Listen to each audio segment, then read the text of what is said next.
9SS are Year 9, and they've done a quick run-through of Macbeth, where basically we just got the story, we read one or two speeches, they acted out a few bits. It was very quick, we did it in a week. They looked at the Polanski film, parts of that, and now it's time to go back and look at the two key scenes that they have to study for the SATs. Yeah, you need a pencil case. Put your gloves and bags and everything else off. Can you take your coat off, Tamina? I'm going to, first of all, give you each a key quote, and it's going to be a chance for you to completely know and own that quote. I just want you to mutter it to yourself, not to anybody else. Just to yourself. Now, just turn to the person next to you. I want you to have a conversation just using your quotes, as if you're talking, but all you're talking is your quote. Off you go. 1 minute. Now, I just want you to say it to each other without listening to the other person at all. So 10 seconds where you're just jabbering your quote at one another, OK? Thou shalt get kings to over them. Stop! Can you just get up, please? Quick.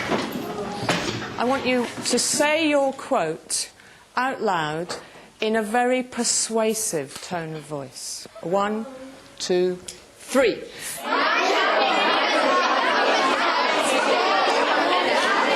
Stop!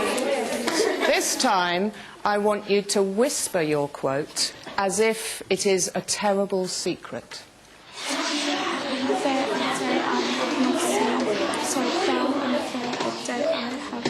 Very good. And lastly, I want you to swing round and shout your quote out as if you are suddenly terrified.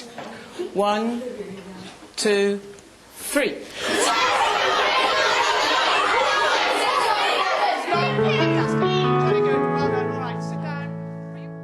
Have a little look. Just have a little look at your quote. And because you've read through the play once, I wonder if you can work out who spoke this quote. If you're not sure, you could check with your partner. If you think your quote was spoken by one of the witches, I would like you to go into the back of the room over there by the door. A witch, Macbeth, or Banquo. So was it Banquo or was it Macbeth? Yes, I think it's Banquo, because do you remember, is it the kind of thing that the witches would have said?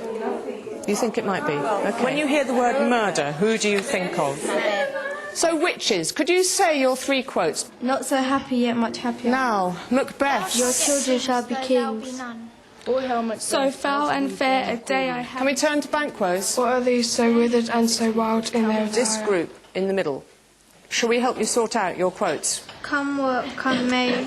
Ooh, that's a tricky one. It kind of means whatever. Do you think it could be Macbeth? I think Macbeth's a very whatever kind of a bloke. OK, Carvinder, I think you're Macbeth. Thank you. This supernatural soliciting cannot be ill, cannot be good. I think it might be Banquo, because Banquo was like the most shocked of when the witches say the prophecy. My thought, his murder, yet is but fantastical. I think it's Macbeth. Yeah, I think it's Macbeth as well. Which is the key word in this? My thought, whose murder yet is but fantastical. Murder? Yeah, but Murder. I know Banquo gets murdered, but he doesn't do murder. He says it. Oftentimes, to win us to our harm, the instrument of darkness tells us truth. Try and work out what it means. I think it's saying that sometimes the truth can hurt you, and it's better to tell a lie. I think that's absolutely right. I think it would be Macbeth. You think it's Macbeth? It's Macbeth. Well done. Over you go. What's really good about this is that our confusion is part of the play.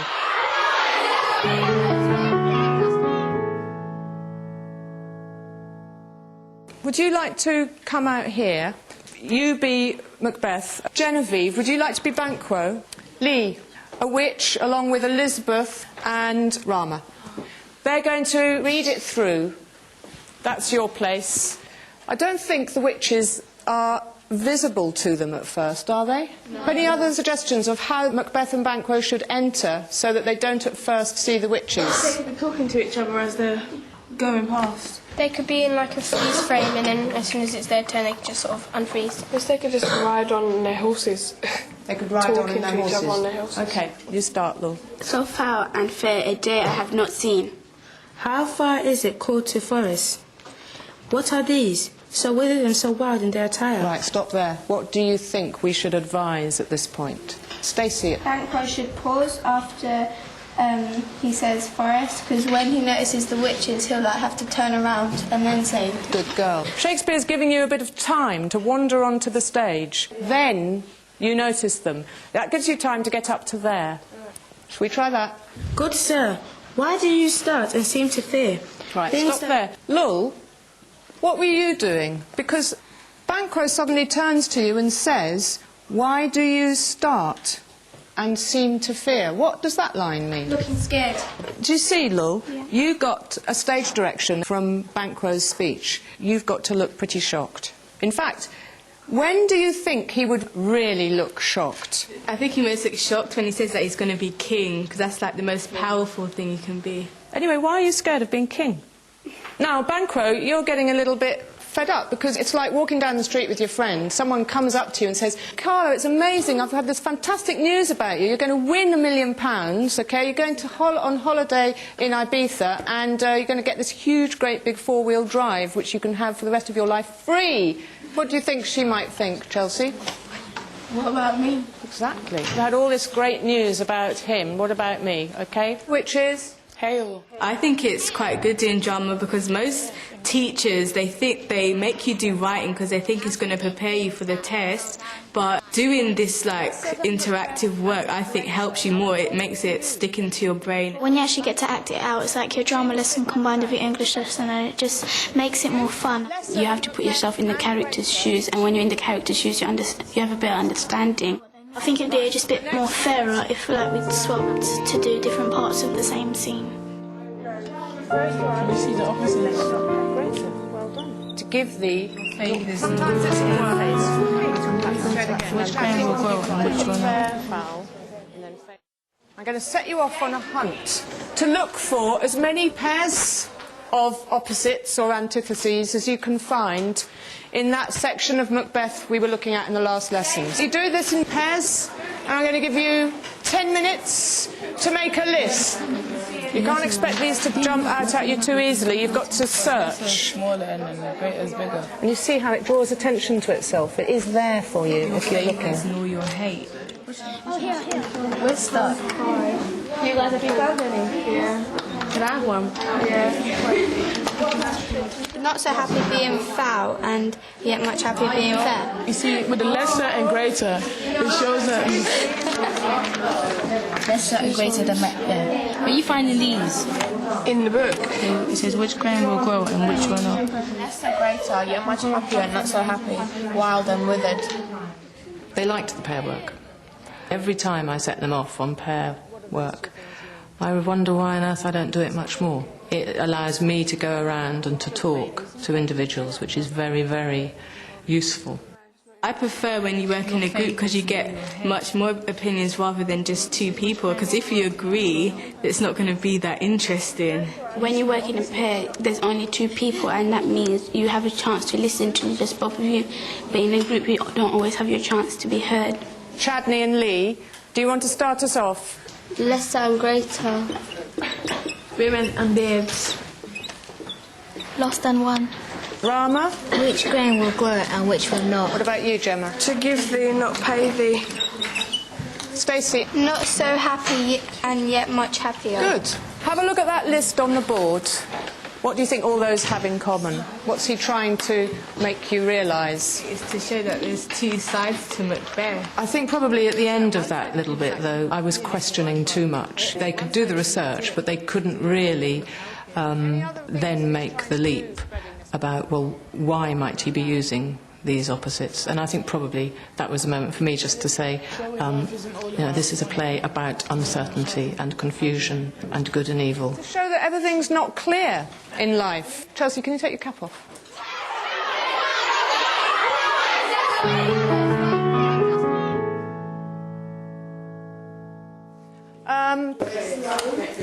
What we've been trying to dig for is meaning, but there is another place that the meaning sits in, and that, strangely enough, is the punctuation. I'm going to ask you to read this as two groups. What I'm going to do is divide you down the middle. Denisa, you're over there.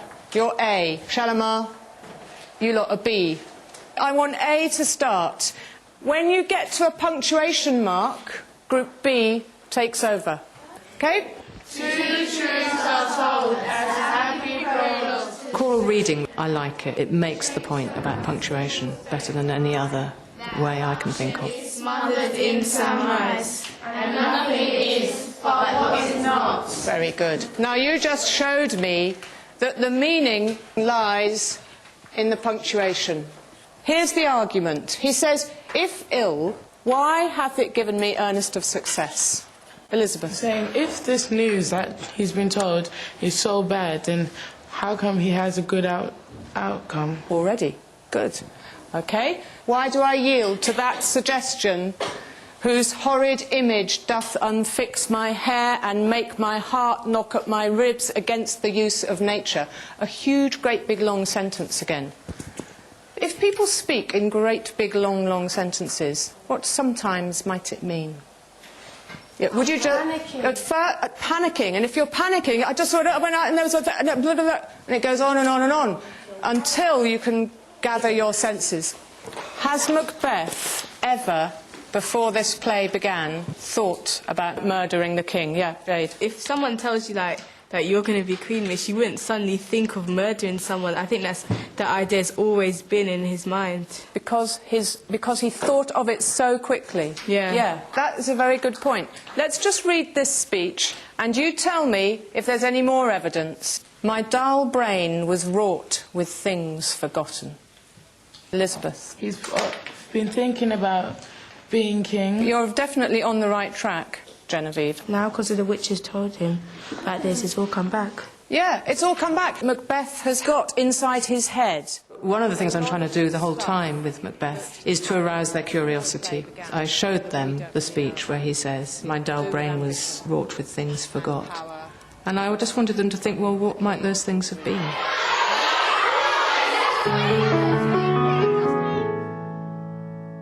So this is a stage production of Macbeth. OK, so we're just going to show you... I wanted to use the Anthony Sher adaptation of Macbeth as a way of bringing out the modernity of the play. He didn't seem like the Macbeth that you'd think would be a king.